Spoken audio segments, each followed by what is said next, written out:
as well. So just before that, Cooper Vision, if you see, the company I work for, I head India as the professional services for that. So we're one of the largest contact lenses manufacturer in the world. We're a $2.65 billion company. Our lenses are sold in more than 100 countries across the world. And we have the most comprehensive contact lenses portfolio in the world right now, both in terms of specialty and soft contact lenses. And we have almost 12,000 employees across the world. Now, today we're going to talk about myopia control, which is very, very important. Why it is so important? Because half of the world's population is estimated to be myopic by the year 2050. That means we are almost talking about 5 billion people. So why are we so concerned about myopia? And why are we so concerned about the progression of myopia? The reason is myopia, if you normally see, is not just an inconvenience. Myopia is also associated with a lot of ocular pathologies. So it is not just an inconvenience where the patient is unable to see the distance without the glasses. It is associated with a lot of ocular pathologies. And if you see, even if the patient is just one diopter myopic, just one diopter, then the chances of cataract is 2 times more, the chances of glaucoma is 2 times more, the chances of retinal detachment is 3 times more, and the chances of myopic maculopathy is 2 times more compared to that of a emmetropic patient. And once this goes at -3, once the patient is -3 diopter myopic, the chances of myopic maculopathy is 10 times more, and the chances of retinal detachment is 9 times more. And once this myopia increases to -6 diopter, myopic maculopathy is 41 times more compared to an emmetrope patient. Retinal detachment is 22 times more. Glaucoma is 14 times more, and cataract is 5 times more. The chances of these disease increases drastically with the increase in myopia. And that is why we all are aiming to stop the progression of myopia. And if you see, if we are able to stop the myopic progression by almost 50%, we will be able to eliminate high myopic frequency in the world by 90%. And high myopia means more than -5. So if we're able to stop the progression of myopia by 50%, that means if the patient's power is increasing at -1 diopter per year, if you're able to stop it at -0.5 diopter, we'll be able to stop high myopic frequency in the world by 90%. And that is why everybody should be able to do a myopia control, and every country should take active part in controlling myopia for the patient. Right? So that is one part. So that is what we should all look forward to. Now, if you actually see, what is myopia management in practice? Well, if you really ask me, a myopia management starts way before putting anything into the patient's eyes, because a myopia management starts with consultation. So the first and foremost is your consultative approach towards myopia. So if one of the parent is myopic, the kid is 3 times more prone to develop a myopia into the eye compared to if both the parents were emmetropic in nature. So that is one thing you should keep in mind. And if both the parents are myopic, the kid is 7 times more prone to develop myopia in the eye. So that is something we have to look forward to. And whenever we get myopic parents, we have to ask the kid, we have to ask the parents to test the kid every 6 months. And if there is a progression of myopia in the kid's eyes, the kid should be put into a myopia control. So this consultation has to be done by an optometrist. It has to be done by you. So even before you start a myopia control, this consultation is a part of it, and assessing the risk factor, the genetics. So if one parent is myopic, the kid is 3 times more prone to develop myopia. And if both parents are myopic, the kid is 7 times more prone to develop a myopia. So the eyes needs to be screened every 6 months. And if the kid develops myopia, we have to put the kid into a myopia control program. So this is something you can always convince your patients. After that comes the behavioral management. Now this is also very, very important. And behavioral management is divided into 2 parts. So the one part of the behavioral management is obviously the screen time. And the second part is the time spent outdoors. So this is also a consultative approach that you need to tell your patients about. So when we talk about screen time, as per American Academy of Pediatrics, if the kid is less than 2 years old, there should be zero screen time or no screen time at all. So no iPads, no laptops, no mobile phones.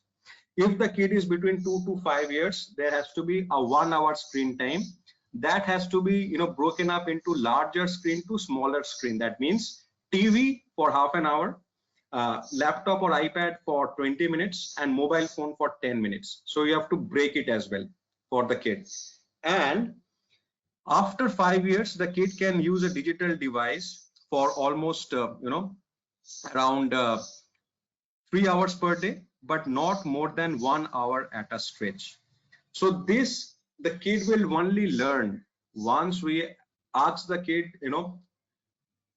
if you ask the kid just to stop using the mobile, they will not. They will always learn by following the parents. They will learn by observing the parents. So the parents has to also stop the using of mobile phone at all the time. And the best I have came across is ideally to leave the mobile phone along with the shoes. So if you leave the mobile phone along with the shoe rack, so you should have a mobile rack on top of the shoe rack. So you leave the mobile over there whenever you enter the house. So the child perceives mobile phone as dirty as the shoes, which is it's normally is. So if you take a normal mobile phone, once you have spent time outdoors and you come inside, it is dirtier even than the public toilet, because you touch everywhere and you touch your mobile phone as well. So sanitizing the mobile is much more important, and it is even more important during this COVID-19 time. So ideally, the mobile should be kept with the shoes, so the kid will understand that you cannot bring the mobile to the bed, you cannot bring it to the dining table. And if you are worried about missing a call, you can always use a smartphone watch or a smart band to get the notification of the call, so that you can go and pick up your mobile. So that is one part. The second part of it is obviously screen, to control the screen time and to send the kid outside in the sun. So why do you want to send the kid outside in the sun, and how does it stops the progression of myopia? Well, there are 4 reasons for that. The first one is vitamin D.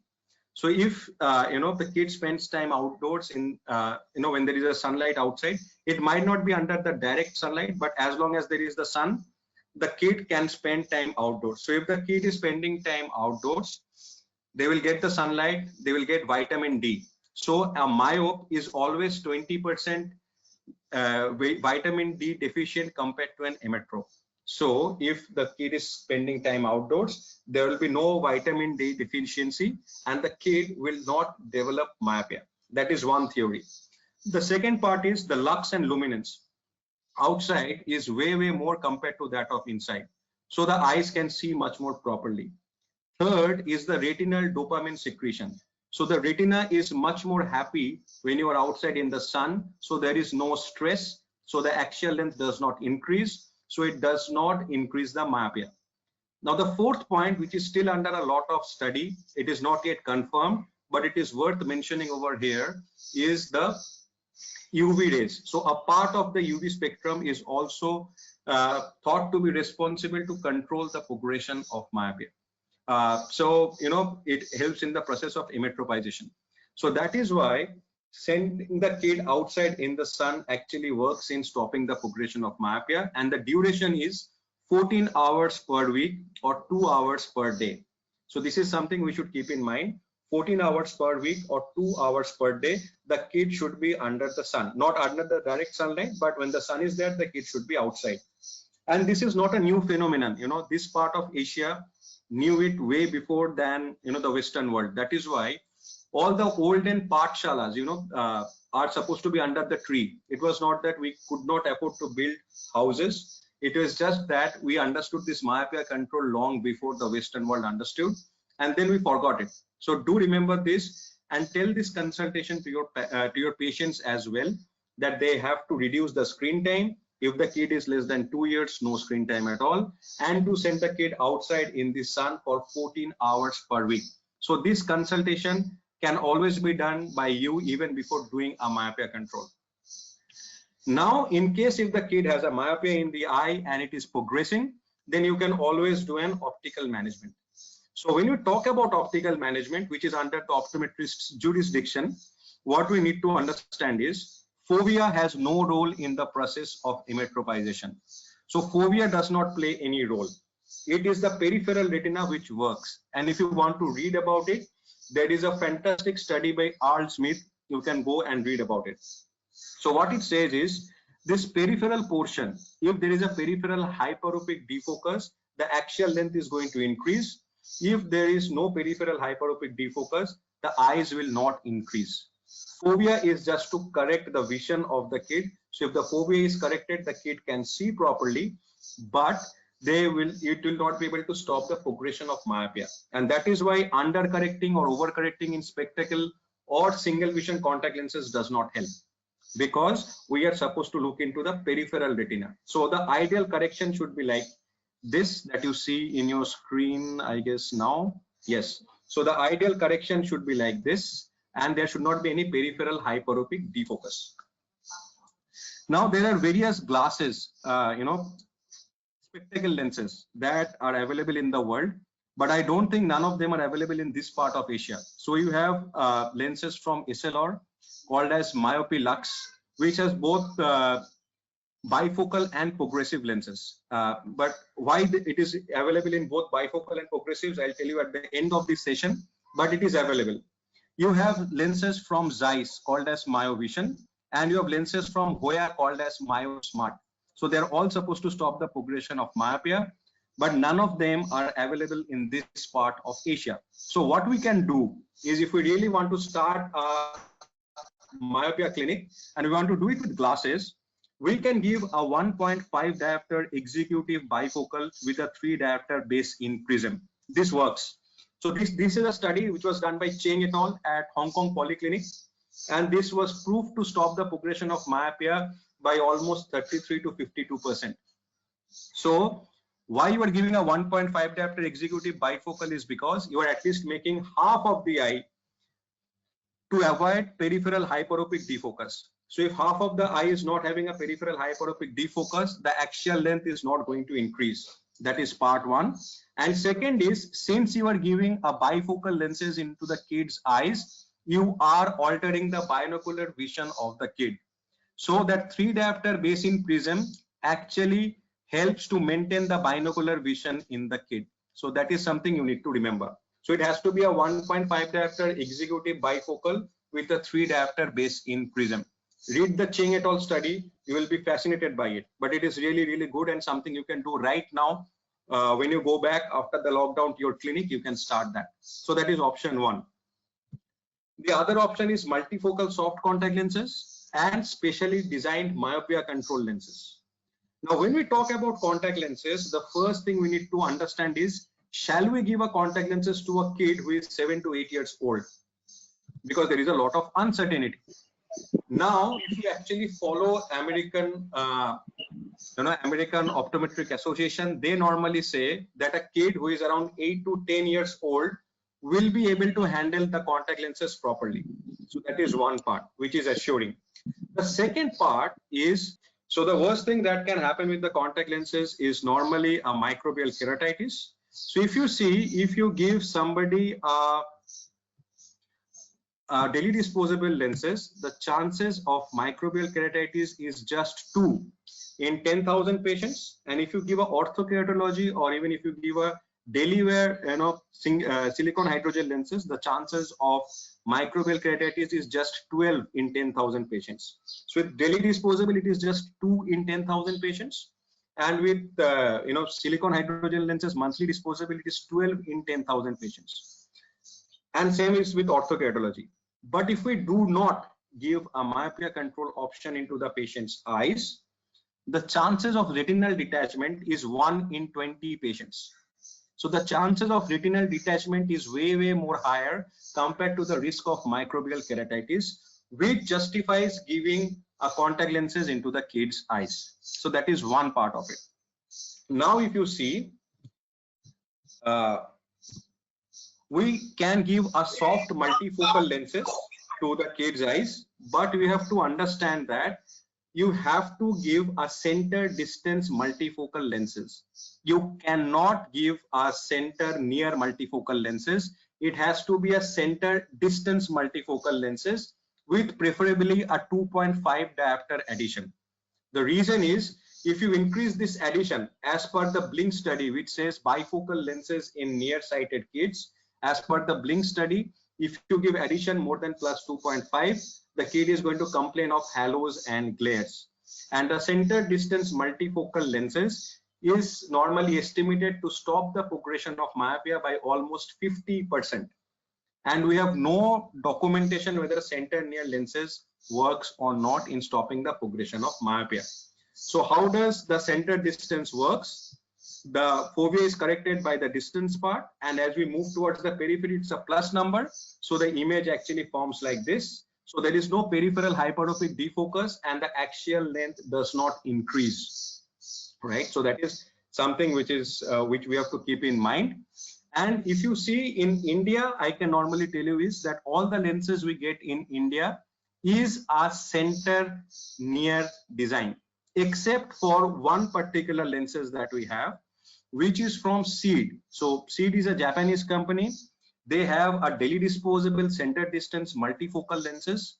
And what we might try is Seed multi-stage type B contact lenses, which is where the addition is more than around 1.75.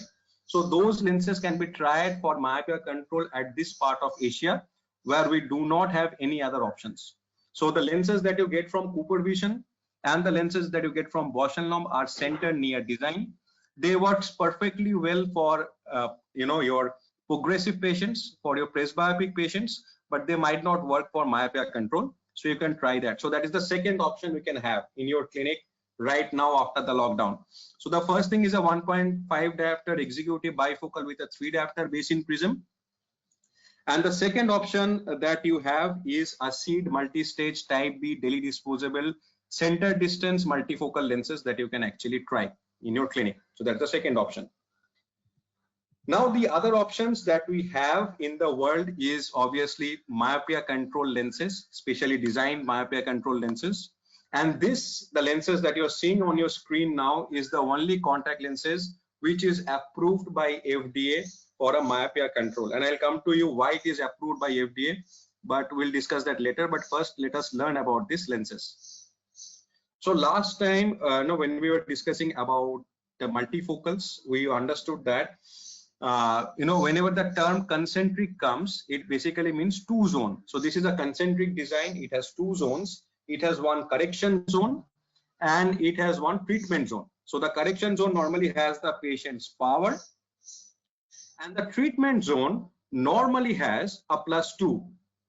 So what happens is the correction zone makes the image focus on the fovea that you see like this, and the treatment zone bends the image so that there is no peripheral hyperopic defocus. So the correction zone makes the image focus on the fovea so the kid can see clearly, and the treatment zone allows the image to form on the peripheral retina. It avoids peripheral hyperopic defocus, so the axial length does not increase, and so the myopia does not increase. So this is one of the lenses which has a 3 and a 5 year study to back this up. And on a 3 and 5 year study, we have found out that this can stop the progression of myopia by almost 59%, which is a really, really good number. So this can stop the progression of myopia by 59%. And whenever we were doing this study, we also wanted to find out that since the population of kid is 8 to 12 years, can they insert and remove our contact lenses well in their eyes? And what we found out was really surprising. So if you see the top half of the chart, it is basically the insertion part, and if you see the bottom part of the chart, it is the removal part. And what we found out was, even in the first week, a large portion of the kid was able to remove, insert the contact lenses without much of a parental help. So this, the dark color that you see is they require parental help less than 1 per month, and this light purple that you see, they would require a parental help of 1 or 2 times per month. So without even the parental help, they were able to insert the lenses even in the first week. And as the time progresses, the insertion skills of the kid kept on increasing.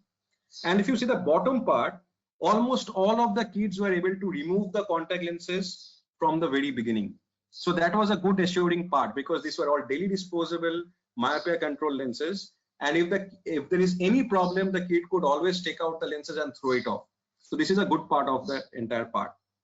Then if you see, does the child prefer wearing contact lenses to glasses? Obviously it is, because as per many studies that has been done, the self-esteem of the kid gets boosted up with contact lenses, as well as the active lifestyle of the kid is supported by contact lenses. So yes, they preferred wearing contact lenses to their glasses, but you have to keep in mind there is a part of kids who are not happy of wearing contact lenses. So you have to keep that in mind as well. So there was one part of the kids, a very small part, but they were not happy wearing contact lenses, and they would prefer to go back to their glasses.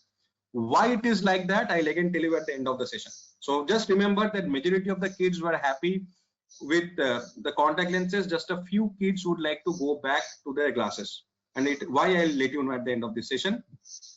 Do they want to go back to their glasses? Majority of them did not want it to go back to their glasses at all, because they were happy with the contact lenses they were wearing.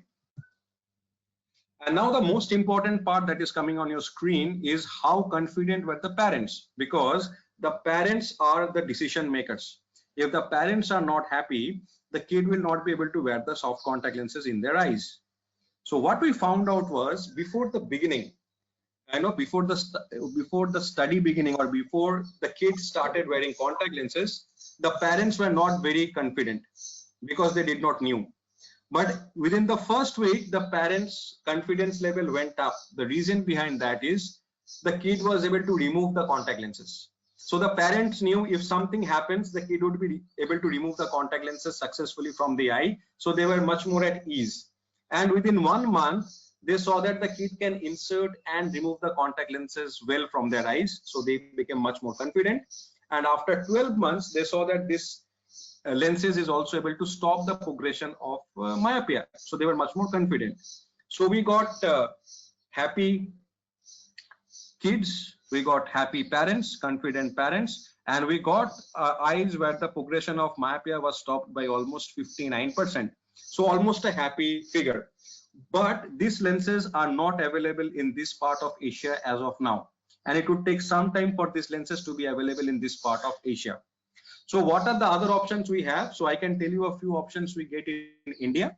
So if you normally see, we have a lenses called as Mylo, and it is from a company called as Macanoi, which is basically a Spanish company, and they uses a design which is from Brand Holden Institute, which is called as extended depth of focus. So this is a design which is used for both your progressive design and for myopia control.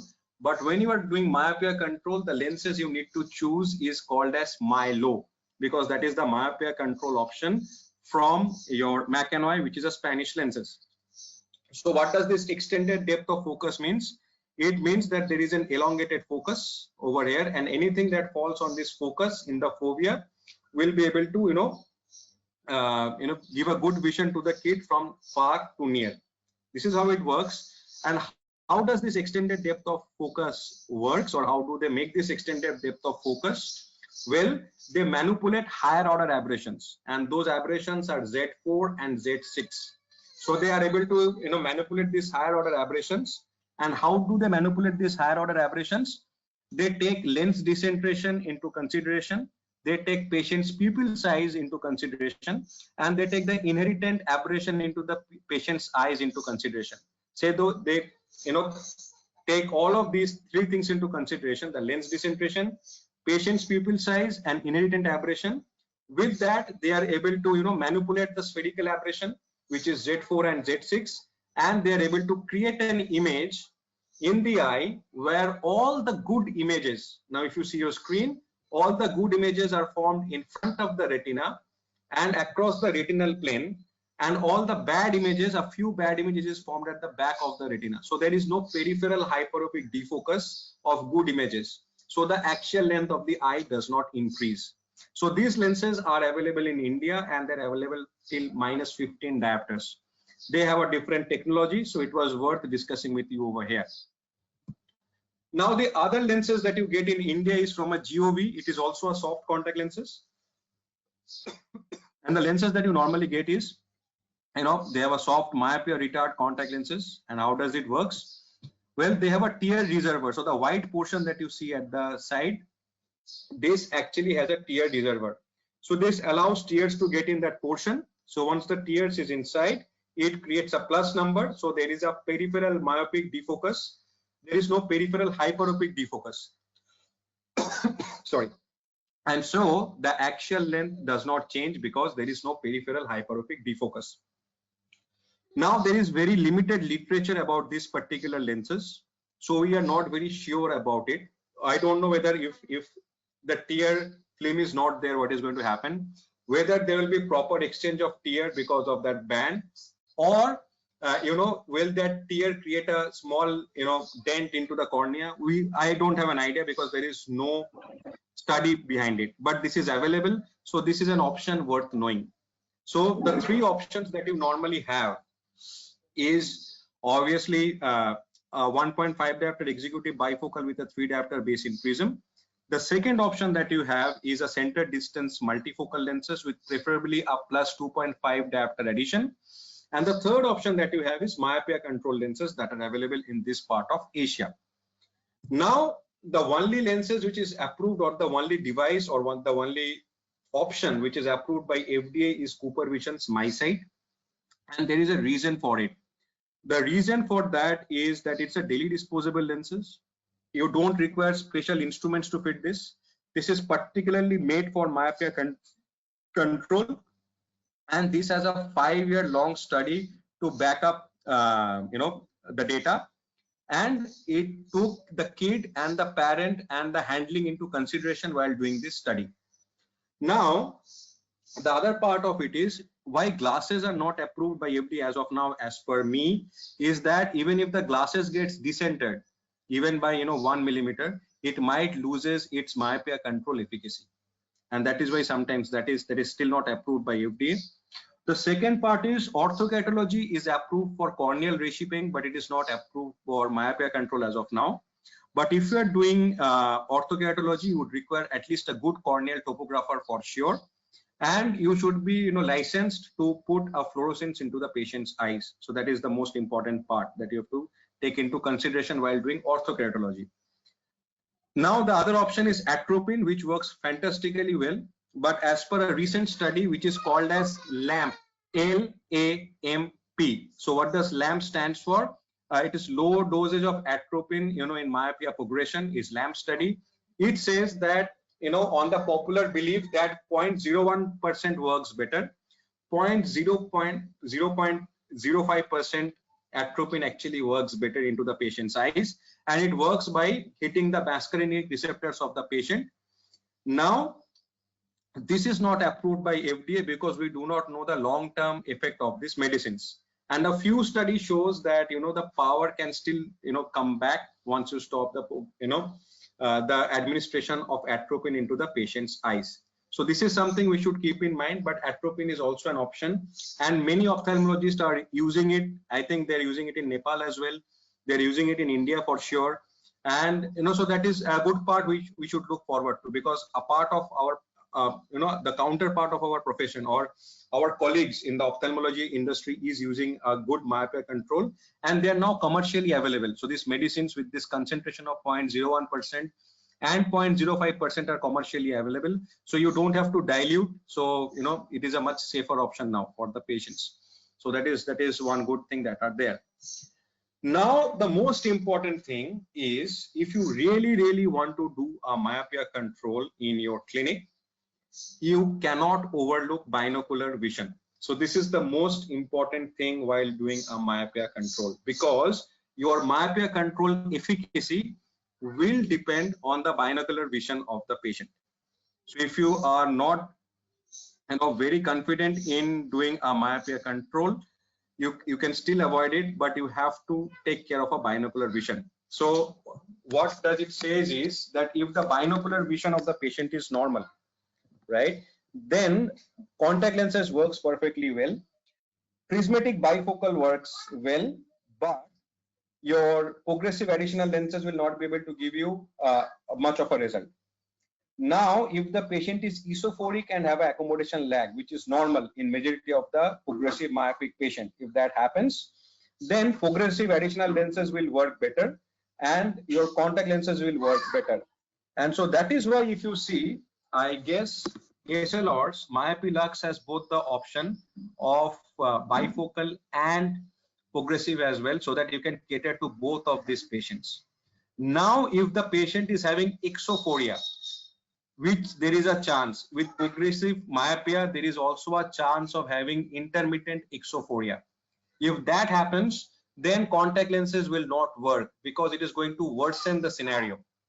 So contact lenses is going to make the scenario much more bad, and even probably just a bifocal is going to make the scenario much more bad. So if the patient is having exophoria, it is always better to first take care of the exophoria and then start a myopia control in optical management. However, you can always refer this patient to an ophthalmologist who can give a atropine to the patient's eyes to at least stop the progression of myopia for the time being. And that is why when we were discussing MySight, I told you a few of the kids were not happy with the contact lenses and they wanted to go back to their glasses. Those kids were expected to have an intermittent exophoria, and that is why they were not comfortable with the contact lenses. And to measure this, you would just require flippers to check the NRA PRA, you would require your retinoscope to check the lag and lead of accommodation, and you would require prisms to check the divergence and the convergence. That's all that you require for this. But please focus on binocular vision. Do not do a myopia control if you are not focusing on the binocular vision of the patient. So that is very, very important, right? So just a quick recap of what we have learned till now. The first and foremost part is the consultation. So consultation is very, very important about what we tell our patients and how we tell our patients. The screen time is very, very important. The risk factor, the parents being myopic, is very, very important, and the kid should get more eye tested, and the parent should be aware about the myopia control option. So that is more important. Now, the other factors that we have to look forward to is the screen time and the time spent outdoors. So the kid has to be, made aware about that. And then if there is a power into the kid's eyes, and if that is increasing, you can do the optical management, where the fovea does not play a role, but the peripheral retina plays a role, where you cannot have a peripheral hyperopic defocus, because if there is a peripheral hyperopic defocus, the axial length is supposed to increase, right? So that is one part. And on management part, we had an 1.5 diopter executive bifocal with a 3 diopter basin prism. We have center distance multifocal lenses, and we have myopia control lenses as well. And when you are doing myopia control, you have to ensure that you are focusing on the binocular vision as well, right? So that is the holistic approach of doing a myopia control practice if you want to start it off. But believe me, even if you're not doing a myopia control itself, you can always start with the consultation. And even if you're a first year optometrist, you are a second year optometrist, you are a third year optometrist, you can at least start the consultation part. So that is more important. Now I'll take a few questions. I guess I have got a few questions over here. So let me try to get a few of those questions answered. Okay, so one part of the question is there any pathogenesis that causes cataract with myopia? Yes, there is, and that normally happens because of a lot of factors, including the choroid, including the lenses, including the defocus for the distance. So all of this actually increases the myopia into the patient's eyes. Then there is a question by Rachita who says that you can give 1.5 diopter executive bifocal. Can same ad be given to all age group along with 3 diopter basin? How do we decide the ad power? Well, if you are doing a myopia control, this is the best power that has been found out. So this was more of a hit and trial method. So everybody, they tried all the powers and all the combinations with the idea that the spectacle should be able to stop the progression of myopia. and it should also keep the patient's binocular vision normal. And what they found out was that if it is a 1.5 diopter executive bifocal with a 3 diopter basin prism, then it can stop the progression of myopia between 33 to 52%, and it keeps the patient's binocular vision normal. So this 3 diopter basin prism is actually to take care of the binocular vision. It is not a therapeutic purpose, but it is just for the patient to not have a bad binocular vision and to keep the binocular vision intact. So yes, this can be given to all patients of all ages if you're doing a myopia control. So the top portion has the patient's myopic prescription, the bottom half has a 1.5 diopter executive bifocal with a 3 diopter basin prism. So that has to be there. Yes, you can try a normal progressive lenses as well. The criteria as discussed right now is the patient has to be isophoric and have an accommodation lag. So first, the addition of the progressive lenses has to be determined as per the accommodation lag of the patient, and then you can see whether the progressive is working on helping the accommodation lag or not. So yes, if the patient is isophoric and have an accommodation lag, a progressive lenses is a better option, and you can give a normal progressive lenses and have a look, provided you have an addition lesser than +1 as well, because that will depend on the accommodation lag of the patient. So that is the criteria you have to look for. Criteria for addition in myopic correction, as I just said, normally it is considered as 1.5 diopter to be good, and if it is a multifocal contact lenses, then you have to choose something at around 2.5 diopter of addition if you are considering contact lenses. Well, so there is one more question which says that soft multifocal and orthokeratology lenses both works on the same principle of peripheral defocus, then why there is a difference between efficacy to control myopia? Well, if you really ask me, there is not much of a difference in controlling the myopia in both the patients. So the efficacy does not vary too much, and it is study dependent. So where the study has been dependent and which is the option they normally prefer. But if you actually see, soft multifocal lenses does have a various zone as well, compared to an orthokeratology lenses. So that is sometimes orthokeratology becomes slightly better in doing a myopia control than a soft multifocal center distance lenses. And the other part of it is, when you are giving us multifocal lenses, the efficacy will be better if you consider it till plus 2.5 diopter. If that 2.5 diopter addition increases to 3 diopters, then it loses its efficacy to orthokeratology hands down, because the child starts complaining of low contrast. It starts complaining of halos, glares, and all of those things. So that has to be taken into consideration. Okay, so before I come to Z4 and Z6, those are higher order spherical aberrations. Just hold on, I guess I missed one question. No, that's okay. Yeah, so that is why, so the addition of the progressive contact lenses, the addition of the soft multifocal lenses will determine whether it will have the same efficacy as orthokeratology or not. That is a part. And the other factor is, in some kids in the orthokeratology, the vision zone is much wider compared to that of your multifocal lenses, because you are sharing it with in the intermediate and the reading as well. So that is why sometimes the orthokeratology efficacy is slightly higher compared to soft contact lenses. Z4 and Z6 are spherical aberrations, the higher order aberrations. So just do a Google search, have an image of Z4, Z6, you will understand. So it is just two, higher order spherical aberrations that gets manipulated. That can be manipulated basically with lens decentration, with pupil size, and the inherent aberration into the eye. So just have a look at that image. Go to Google, type spherical aberration Z4, Z6. There is an image. So there are large numbers of spherical aberration that can come. So you can just have a look at the Z4 and Z6. How practitioner do myopia control in his clinic? There is any kind of license, and how? Well, if you are doing it with the soft contact lenses, and if you are doing it with your spectacle lenses, you do not require any kind of a license or anything. You can start doing it as long as you are able to prescribe glasses, and you are able to prescribe, or you are qualified to prescribe glasses and prescribe soft contact lenses. You can start doing a myopia control. But if you are doing an orthokeratology, or if you want to give atropine, then obviously you cannot do it as an optometrist. Particularly in India, you cannot do, because fluorescence is put under drugs which the optometrist cannot administer themselves, and you would require a good topographer, and since you are reshaping the cornea, you would require an ophthalmologist along with you to do that. So that is the thing that is required, and atropine obviously is not our cup of tea, so it has to be given by ophthalmologist. So that is the part you need to look for. So if you are trying to start a myopia control clinic, if it is specs or contact lenses, you can start off right now. But if it is your orthokeratology, then you would require proper instrumentation, and you would require an ophthalmologist who is going to guide you with the reshaping of the cornea, as well as for instilling fluorescence into the patient's eyes. And if it is atropine, you would definitely require an ophthalmologist's help to help you with that. So that is the thing which you should look for.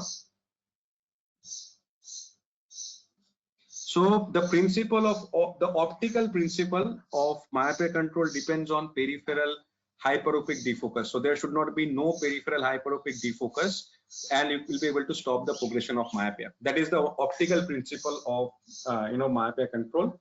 So if there is a peripheral hyperopic defocus, the axial length is going to increase. If there is no peripheral hyperopic defocus, the axial length is not going to increase. And fovea has no role in the process of emmetropization.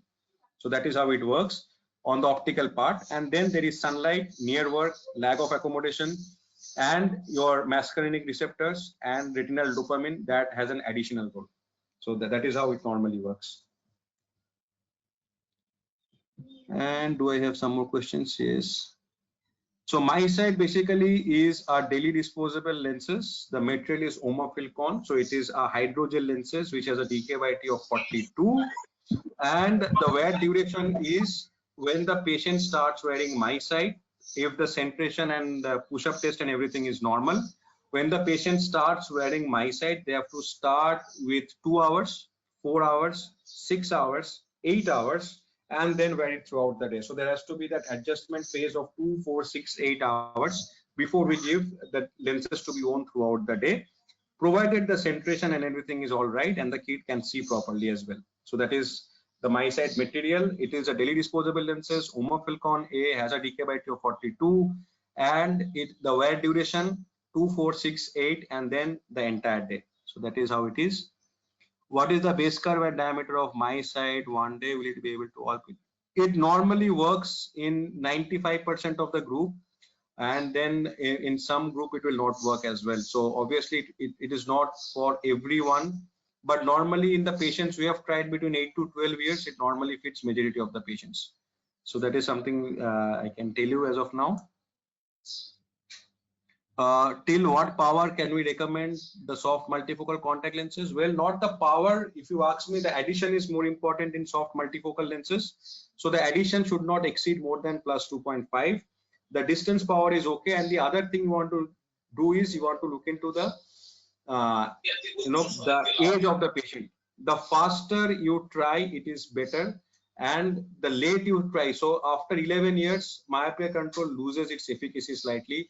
After 15 or 16 years, it becomes difficult, and after 18 years, doing a myopia control is very, very difficult. So do not get biased by the distance prescription. Get biased by the addition that you are giving. So it should not exceed more than plus 2.5. And as long as the child is okay and can see, it is okay. So one more thing is, with normal keratometry, is it possible to do or need only topography map? For orthokeratology, it has to be a topography map. No normal keratometer is going to work because you are reshaping the cornea. So you have to have a prior image. So from when did you start it? So before you start orthokeratology, you have to have a map. And throughout each stage, you are supposed to have a map, and you are supposed to keep the data with you, because if you are taken into court for some reason or the other, then you have to be able to prove all of this. So a keratometry is not going to work. You have to have a topographer, and you have to keep all the data that you get and store it for each and every patient that you are doing orthokeratology. That is the most important thing.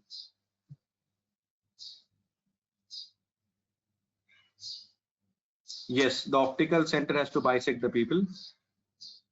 Yes, orthokeratology has been seen to work fantastically well with the low doses of atropine, but now remember, that the low dose that we're looking for is 0.05%, because I was having a chat with Noel Vernon, who is very well known for his myopia control, and he says 0.01% has no efficacy at all, 0.05% works. So in majority of the cases, even if you see the slide that is on your screen, there is a mention of atropine at each and every part. So atropine can work fantastically well in combination with the optical management. So yes, orthokeratology does work with low dose of atropine, and what we're looking for is 0.05% and not usual what we think as 0.01%. So that is one part. Esophoria with accommodation lag, how will correct with contact lenses, because spectacle optics has some prism? No, so if there is an esophoria and there is an accommodation lag, you can give a myopia control contact lenses to the kid or an orthokeratology contact lenses, and then if it becomes okay with the power that you have given, it is going to work. If not, then you can always do a vision therapy into the kid to get it corrected. So if the vision therapy is failed, then you can always go back and give a progressive lenses to the kid. So first and foremost, contact lenses and a vision therapy. If you think that the power is not adequate enough to control the esophoria, then you do a vision therapy, and after that, even if that does not work, then in extreme cases you can go to a progressive additional lenses. So that is how it is. So vision therapy is very, very important. Binocular vision is very, very important.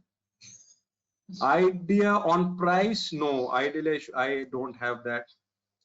Should be used all waking hours? Yes, it should be used for all waking hours, provided that if the kid has actually undergone that adaptation period. So normally it is 2, 4, 6, 8, and then all waking hours. So it starts with 2 hours, 4 hours, 6 hours. The kids get adjusted, and then you can start it for all waking hours. Ideally, if you ask me, that progressive bifocal should be used all the time, basically. But if the kid is having a bit of an outdoor time, then they can still wear a single vision and go and play outdoors. But if they are, if they are indoors and if they are doing anything which requires a lot of vision concentration, we would always have executive bifocal. But just remember, not just the executive bifocal, it has to be with a 3 diopter base-in prism, so that the binocular vision remains normal. So what we're looking for is to give an executive bifocal, but not make the patient exophoric in nature. So binocular single vision with a 3 diopter base-in prism, a 1.5 diopter executive bifocal with a 3 diopter base-in prism. If the kid really has a very active lifestyle outside, yes, the kid can still wear a single vision, or the kid can on those times wear a myopia control lenses and go out and play, or can wear a center distance soft multifocal lenses and go out and play. So that is still a way better option than a single vision outside. So they can still wear a myopia control or a soft multifocal center distance design lenses when they're going out and playing, and when they're back home they can go back to their executive bifocals as well. So that is something we can look for. Myopia control monthly contact lenses, I do not have an idea about the price. You have to find it out locally, because the price varies from countries to countries. So I do not have an idea about that. 1.5 diopter, 3 diopter base-in prism is a Cheng et al. Study, Hong Kong Polyclinic, Cheng, C-H-E-N-G. Just go ahead and read Cheng et al. Study. You will be able to find that. Daily disposable is preferable if patients have naps habit. Well, not majorly, because the myopia control options we have in daily disposable as of now are hydrogels. So they are not supposed to have naps with it, ideally. But if it is a multifocal lenses and if you get it in silicone hydrogel lenses, it is okay. But otherwise, in a single vision hydrogel lenses, no, the patient cannot nap with it. It's an absolute no-no. So that's a part. Thank you, ma'am, and I hope I have answered majority of your questions. If you still have some questions, you can ask. Otherwise, thank you very much. It was a pleasure, addressing all of you. But obviously, there is one more slide left, which I cannot leave you guys without going through that slide. And that slide is obviously of COVID and eyewear, and this we discussed the last time also. So what I wanted to just tell you is that, whenever we're talking about myopia control or anything, what we are actually looking for is what we're looking for is that you have to remember that when a kid is wearing a contact lenses, or even an adult is wearing a contact lenses during this COVID-19, they need to wash their hands properly. Daily disposables is the best option, or they have to disinfect the contact lenses properly. They have to clean the cases properly and keep it. And if there is any flu-like symptom, so they cannot wear contact lenses during that time. So that is one part of it. Second part is spectacle lenses or sunglasses or reading glasses has to be disinfected and cleaned as well, because the COVID virus can stay on metals and plastics for days together. Mobile phone has to be disinfected as well, because the virus can stay on mobile phone for 7 days. And last but not the least, since this was one of the meeting with you guys, I always wanted to tell you is that this COVID virus is going to stay. It is not going to go anywhere. And for the next 1 year, it is going to be very crucial for all of us. And the only option you have as of now is to build your immunity. So eat a lot of immunity boosting foods like vitamin C, fruits, honeys, turmerics, even Chyawanprash also works. Do a lot of physical exercise that helps to build the immunity, and also do not, also use a lot of, happy moments in your life, because that also builds your immunity as well. So focus on these 3 things as well, and follow the government instructions. And last but not the least, hydrogen peroxide actually is known to cleanse COVID-19 virus, but we do not have hydrogen peroxide in this part of Asia. So, but this is just for your information that hydrogen peroxide can clean the COVID-19 virus as per the recent studies. Yes, and I'll keep on running, that's for sure. And I guess there was one question that I missed probably.